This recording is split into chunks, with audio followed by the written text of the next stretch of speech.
A family in the lower valley is picking up the pieces after a warehouse fire took all of the agricultural equipment they owned.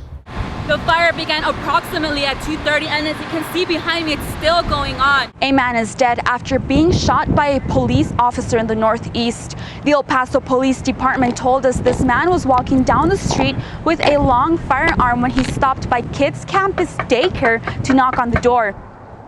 Two cops showed up shortly afterwards and asked him to put down the firearm. After he didn't listen to them, both cops opened fire on the man.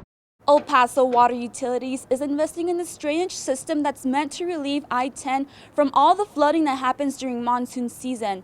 The water will come under the Union Pacific Railroad tracks and into this 84-inch pipe. Then it will lead into a basin. And on the other side will be a stationary pump that gets rid of all the water. What started off as a hostage situation at North Rise Senior Living Center in Las Cruces turned into a double shooting just before 12. New Mexico State Police and Las Cruces Police are investigating right now.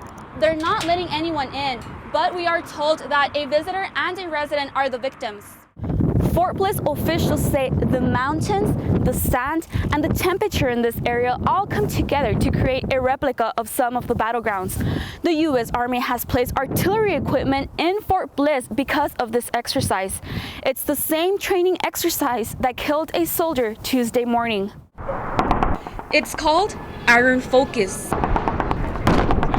and it prepares soldiers to live in the desert terrain while getting hands-on experience with live fire equipment. It's definitely better. The more times you can shoot the big gun, shoot the main gun, the more comfortable you're going to be when the time comes to pull the trigger on the enemy. It was one of those military vehicles at Iron Focus that ran over Captain Jonathan Wincoop while he was asleep. The environment, the training that we serve here in the military, that is something that you expect that could happen. Captain Wincoop was a highly decorated soldier that arrived in Fort Bliss in 2011. He was originally from Ohio and is leaving behind a wife and 3 children. Our thoughts and concerns go out to the soldier's family as well as his unit. Lieutenant Peters says safety is always on their forefront, and investigators are looking into what went wrong so it will not happen again. Despite the accident, Fort Bliss commanders say the exercise will continue and soldiers should come prepared to fight. Reporting in West El Paso, Adriana Candelaria, CBS 4. After 6 months of not receiving any answers from the Mexican government, a group of parents has crossed into the U.S. They hope this side of the border will help them find not 1 or 2, but 43 students who went missing last year. The borderland is one of the first stops in their journey. Uno, dos, tres. No one knows what happened to them, but their family and friends are convinced they're alive somewhere.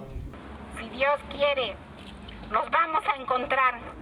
43 Ayotzinapa students were on their way to Iguala City in the state of Guerrero, Mexico last September.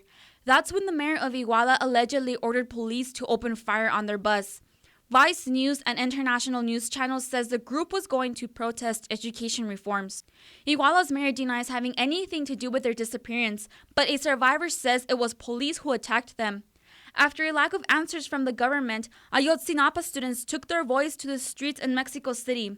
The protest spread internationally with supporters saying, "We are all Ayotzinapa." Actually started here in El Paso because we as a border community have also been victims of the violence going on in Mexico. And Ayotzinapa parents are not alone. Other characters who mourned the loss of a child at the rally were victims of missing daughters, sisters, and wives in Juarez. The El Paso Caravan is one of 3 touring throughout the United States. They're set to end their quest in New York City, where they'll present their case to the Inter-American Commission on Human Rights. Reporting live in the studio, Adriana Candelaria, KFOX 14 News at 9.